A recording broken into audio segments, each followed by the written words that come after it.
चीन की फौज में जलजला, कहीं करप्शन का शोर, कहीं न्यूक्लियर राज के चर्चे और कहीं खामोशी से इख्तदार की बिसात उल्टी जा रही है।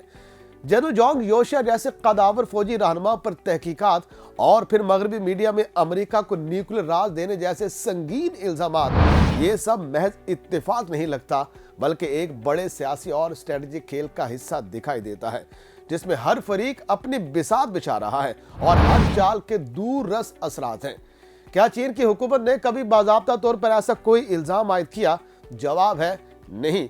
तो फिर बीजिंग से वॉशिंगटन तक और ताइवान तक पुरअसरारियत क्यों बिछी हुई है? ये कहानी एक जनरल की गिरफ्तारी से शुरू होकर आलमी ताकत के आसाब तक जा पहुंची। सवाल ये नहीं कि जनरल जोंग योशिया पर इल्जाम क्या है, असल सवाल ये है कि वो किसके लिए खतरा थे।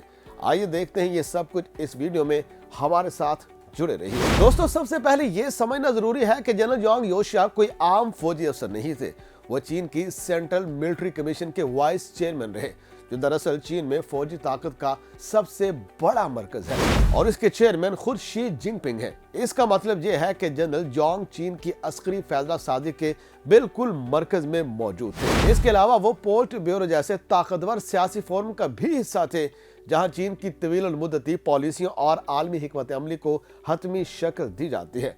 ऐसे शख्स पर अगर अचानक तहकीकात शुरू हो जाए तो सवाल सिर्फ ये नहीं होता कि इल्जाम क्या है, बल्कि असल सवाल ये होता है कि पस मंजर में कौन सी ताकतें हरकत में मौजूद है। दोस्तों, चीनी हुकूमत की जानिब से बाज़ाब्ता तौर पर जो मौक़िफ़ सामने आया वो करप्शन और पार्टी डिसिप्लिन की खिलाफ वर्जी तक महदूद है, मगर मगरबी मीडिया, खास तौर पर वॉल स्ट्रीट जर्नल ने इस मामले को एक बिल्कुल मुख्तलिफ रुख दिया है। वहाँ ये दावा सामने आया कि जनरल जोंग पर अमेरिका को न्यूक्लियर वेपन से मुतालिक खुफिया मालूमात फराहम करने का इल्जाम है। ये दावा इतना सनसनीखेज था कि देखते ही देखते आलमी मीडिया में फैल गया। चीन की किसी सरकारी प्रेस रिलीज, किसी अदालती दस्तावेज या किसी मुस्तरद हुकूमती बयान में अमेरिका को न्यूक्लियर राज देने का कोई जिक्र मौजूद नहीं है। न ही किसी अमेरिकी सरकारी इदारे या किसी गैर जानिबदार आलमी तंजीम ने इस दावे की तस्दीक की है।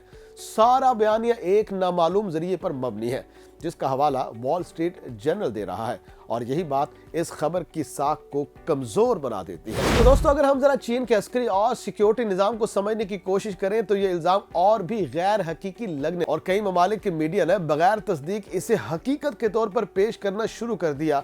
मगर यहाँ एक बुनियादी सवाल खड़ा होता है, बिल्कुल मोज़ीक की तरह, जहां हर अफसर के पास तस्वीर का सिर्फ एक टुकड़ा होता है। मुकम्मल तस्वीर सिर्फ उस वक्त बनती है जब इंतहाई हंगामी सूरत हाल, और इस अमल का हतमी इख्तियार भी कम्युनिस्ट पार्टी के सेक्रेटरी जनरल यानी शी जिनपिंग के पास होता है। ऐसे में ये तस्वुर करना कि एक जनरल अकेले अमेरिका को मुकम्मल न्यूक्लियर राज फराहम कर सकता है, अमली तौर पर तकरीबन नामुमकिन है। इसके अलावा चीन के फौजी अफसरान पर कई सतह की निगरानी होती है। फौज के अंदरूनी इंटेलिजेंस यूनिट्स, वजारत दिफा की निगरानी और खुद कम्युनिस्ट पार्टी की निगरानी, ये सब मिलकर ऐसा सख्त निज़ाम तश्कील देते हैं जहां किसी आला अफसर के लिए खुफिया मालूमात का गलत इस्तेमाल करना निहायत मुश्किल होता है। दोस्तों, यहाँ तक कि गैर मुल्की सिफारतकारों या फौजी नुमाइंदों से मुलाकातें भी लॉग बॉक्स में दर्ज की जाती हैं और हर राब्ते की मुकम्मल रिपोर्ट तैयार की जाती है। ऐसे माहौल में न्यूक्लियर राज का लीक होना महज एक नजरियाती इम्कान तो हो सकता है, मगर अमली हकीकत नहीं। तो भी सवाल ये पैदा होता है कि अगर न्यूक्लियर राज का इल्जाम इतना कमजोर है तो असल मामला क्या है? यहाँ हमें चीन की अंदरूनी सियासत और ताकत के तवाजुन की तरफ देखना होगा। कई मगरबी तज्जियाकारों का ख्याल ये है कि मामला महज करप्शन या डिसिप्लिन की खिलाफ वर्जी नहीं, बल्कि फौज के अंदर ताकत के इर्तिकाज से मुतल्लिक है। शी जिनपिंग गुज़श्ता चंद बरसों से मुसलसल इस कोशिश में है कि फौज पर पार्टी का कंट्रोल मजीद मजबूत किया जाए और कोई भी ताकतवर फौजी लीडर इतना खुद मुख्तार न हो जाए कि मुस्तकबिल में सियासी चैलेंज बन सके। जनरल जोंग योशिया का पस मंजर इस नजरिए को मजीद तकवीत देता है। वो न सिर्फ एक तजुर्बाकार फौजी थे, बल्कि उनका खानदानी ताल्लुक भी कम्युनिस्ट पार्टी के बानी हलकों से था। उनके वालिद उन लोगों में शामिल थे जिन्होंने जदीद कम्युनिस्ट चीन की बुनियाद रखी थी। जनरल जोंग ने वियतनाम की जंग समेत कई अहम अस्करी मुहिमात में हिस्सा लिया और कामयाबियां भी हासिल की। उनकी साख, तजर्बा और पार्टी से वाबस्तगी ने उन्हें एक ऐसा किरदार बना दिया था जिसे बाज़ हल्के मुमकिन मुतबादल क़यादत के तौर पर देख सकते थे, खास तौर पर ऐसे वक्त में जब 2027 में पार्टी के अंदर दोबारा क़यादत के फैसले होने जा रहे हैं। दोस्तों, चीन जैसे निज़ाम में जहां इक़्तिदार अवामी इंतख़ाबात से नहीं बल्कि पार्टी के अंदरूनी अमल से मुंतकिल होता है, वहां किसी भी मजबूत शख्सियत का उभरना मौजूदा क़यादत के लिए खतरा बन सकता है। ऐसे हालात में करप्शन, डिसिप्लिन या कौमी सलामती जैसे इल्जामात अक्सर एक रस्मी जवाब के तौर पर इस्तेमाल किए जाते हैं, जबकि असल मकसद ताकत के तवाज़ुन को दोबारा तरतीब देना हुआ करता है। अगर देखा जाए तो इस तनाजुर में हमें चीन की हालिया फौजी तब्दीलियों को भी देखना चाहिए। गुज़श्ता चंद बरसों में रॉकेट फोर्स, मिलिट्री लॉजिस्टिक और दीगर हसास शोबों में बड़े पैमाने पर तब्दीलियां और बरतरफियां हो चुकी हैं, मगर जनरल जोंग और जनरल लियू जैसे आला सतही अफसरान के खिलाफ कार्रवाई इसलिए ज्यादा अहम है क्योंकि ये तब्दीलियां फौज के बिल्कुल ऊपर की सतह पर हो रही हैं।